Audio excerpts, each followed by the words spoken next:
Dan pemirsa, seorang anak remaja membunuh ayah dan neneknya dengan senjata tajam, tepatnya di rumah mereka yang berada di Jalan Lebak Bulus 1, Cilandak, Jakarta Selatan pada Sabtu dini hari. Tak hanya membunuh ayah dan nenek, pelaku yang berusia 14 tahun juga menikam ibunya dengan benda tajam berupa pisau dapur.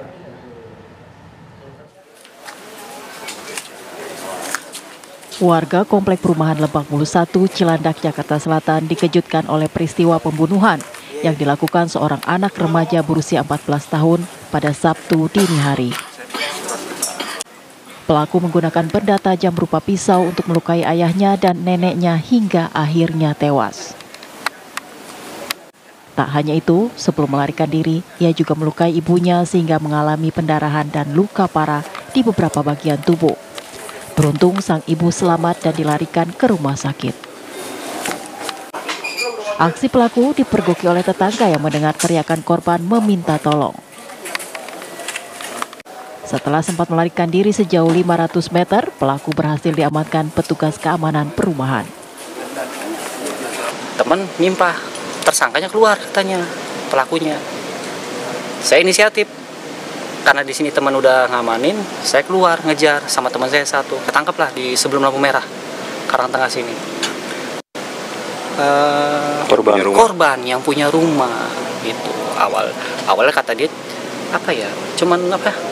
kamu yang nusuk. Iya nusuk, kita belum tahu kalau itu ada korban di dalam ya, ada yang meninggal. Nah, temen cek lagi, ternyata ada korban meninggal 2 di dalam. Untuk memastikan benar 2 orang itu siapanya si pelaku? Neneknya sama bapaknya. Polisi telah mengamankan beberapa barang bukti termasuk sebilah pisau dapur yang digunakan pelaku dalam membunuh para korban. Dari korban ada 2 yang meninggal dunia, bapaknya dan neneknya. Korban dua-duanya ada di lantai dasar. Untuk ibu sementara sudah kita bawa ke rumah sakit Fatmawati dalam keadaan luka berat. Untuk pelaku atau tersangka sudah diamankan ke Polsek Cilandak.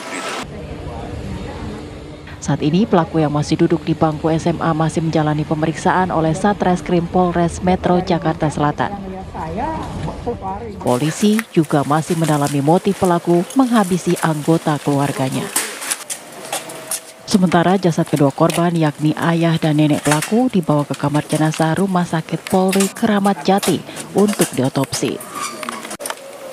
Dari Jakarta, Haikal Vandea, TV One mengabarkan.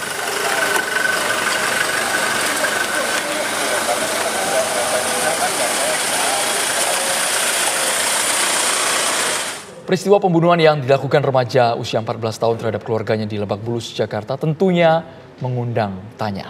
Apa yang bisa melatar belakangi atau memicu sehingga pelaku tega berbuat kriminal pada keluarganya sendiri? Kita telah terhubung pemirsa dengan Novita Tandri selaku psikolog anak dan remaja. Selamat petang Ibu Novita. Selamat petang Bang Gita, Mas Andro. Iya, Bu Novita atau Mbak Novita, sebenarnya motif apa sih Mbak yang mungkin menjadi pemicu dari seorang anak ini sampai tega bisa membunuh keluarganya sendiri dan padahal usianya masih remaja? Baik, ini yang disebut dengan parricide, Mbak Anggita. Parricide itu adalah 2 kata, terdiri dari 2 kata bahasa Latin, peri artinya orang tua, dan side atau side itu artinya membunuh. Jadi tindakan pembunuhan yang dilakukan oleh seorang anak kepada salah satu orang tua atau kepada kedua orang tuanya. Jadi parricide ini kalau kita lihat faktor-faktornya bukan tunggal Mbak, jadi akumulasi biasanya. Faktor-faktornya itu banyak, ada kombinasi dari faktor psikologis, sosiologis, dan juga lingkungan. Kalau kita lihat yang pertama, kita harus lihat apakah ada kekerasan atau pelecehan seksual atau pelecehan secara verbal, secara fisik di dalam keluarga. Dan yang kedua adalah kita lihat apakah ada gangguan psikologis atau mental. Kalau kita lihat sekarang gangguan kesehatan mental itu ada 2, yang disebut yang neurosis dan juga yang disebut dengan psikosis. Neurosis itu biasanya berkaitan dengan kecemasan, kepanikan gitu ya. Sedangkan psikosis biasanya ada halusinasi dan delusi di situ. Lalu kita lihat ada konflik nggak, hubungan di antara keluarga ini yang berkepanjangan, tidak mendapatkan bantuan profesional. Lalu ada juga paparan dari lingkungan sosial dan media.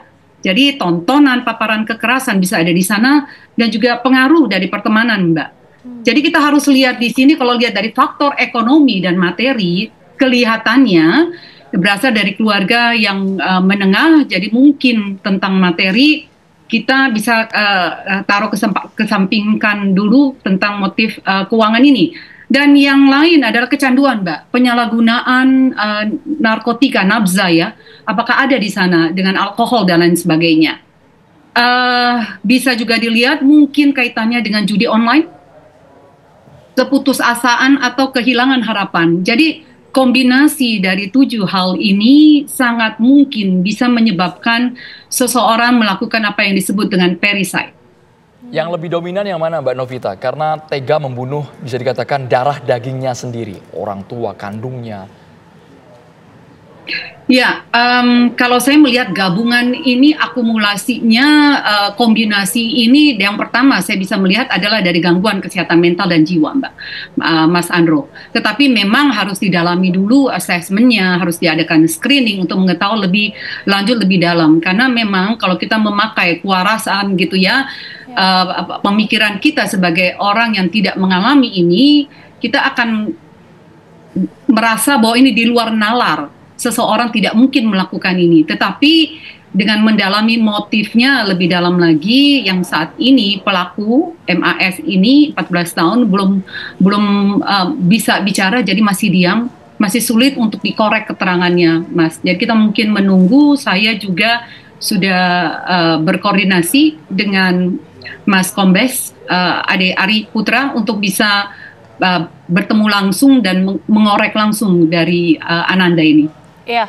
tapi ini kan sampai saat ini kan masih dalam proses penyelidikan dan juga meminta keterangan dari pelaku. Tapi ketika memang betul si anak ini memang mengalami, katakanlah seperti disebutkan Mbak Novita, gangguan mental begitu ya. Apakah memang ini sebenarnya sudah bisa terdeteksi sejak awal? Jadi sudah terlihat perilakunya sudah mulai ada keanehan.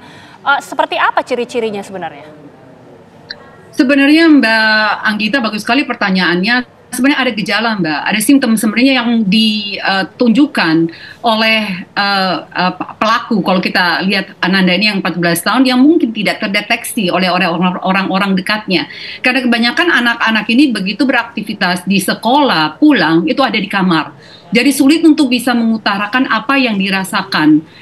Dan ini yang terjadi kalau kita perhatikan anak-anak remaja. Jadi mereka tidak mampu untuk mengungkapkan apa yang ada di kepala, apa yang ada di hatinya, sehingga ini dipendam dan akhirnya faktor-faktor lain menjadi akumulasi dan akhirnya meledak seperti terjadi seperti ini. Jadi kalau buat saya berpesan kepada orang tua, bangun komunikasi, perbaiki relasi yang ada dengan anak-anak kita, begitupun anak-anak terhadap orang tua, untuk bisa bicara, untuk bisa mengungkapkan apa yang Anda rasakan, karena kalau itu ditahan, dipendam, tanpa bantuan profesional, dalam arti psikolog atau psikiater, hal-hal ini yang sangat-sangat tidak ingin kita terjadi ya di dalam keluarga kita. Mbak Novita, kami sejujurnya belum tahu sama sekali mengenai bagaimana karakteristik aktivitas dari pelaku ini, tapi paling tidak kenapa pelampiasannya harus ke dalam, Mbak, ke keluarga. Kenapa dia tidak bisa mengekspresikan mungkin kegundahan yang mengarah pada depresi tingkat tinggi ini ke kegiatan yang bisa dikatakan positif? Ya, Mas Andro, ini kalau kita lihat anak-anak di usia 14 tahun ini ada peer pressure, Mas. Ada tekanan pertemanan yang dia dapatkan dari sekolah, dari sosial media, dari lingkungan di mana tumbuh dan berkembang. Nah, kalau ini tidak dialihkan dengan kegiatan yang positif, dengan olahraga, dengan keterampilan lainnya, anak-anak akan memendam ini sendiri dan sulit sekali untuk bisa mencari solusi atas peer pressure ini, atas tekanan yang dia hadapi. Lalu yang kedua ada yang disebut dengan krisis identitas, Mas. Pencarian jati diri. Mereka ini persimpangan, bukan anak-anak, bukan orang dewasa. Gejolak hormonal yang sedang berubah ini juga bisa membuat mereka kalau tidak punya keterampilan mengelola regulasi emosi ini, ya ini akhirnya menjadi destruktif parasite yang terjadi. Mas. Jadi saya harapkan ini menjadi pelajaran untuk kita semua bahwa menjadi orang tua penting sekali untuk menjaga relasi, memahami bagaimana pertemanan dari anak-anak kita, apa yang ditonton, apa yang dia dengar, siapa dia, dengan siapa dia bergaul, ini akan bisa sangat membuka relasi yang kalau sekarang sudah rusak, sehingga komunikasi bisa dibangun lagi lebih baik. Lalu yang kedua, mencari pertolongan dengan ketemu psikolog itu bukan sesuatu yang tabu atau aib. Karena kita sebagai manusia butuh orang lain secara profesional untuk bisa mengungkapkan apa yang tidak bisa diungkapkan kepada termasuk orang tua sendiri.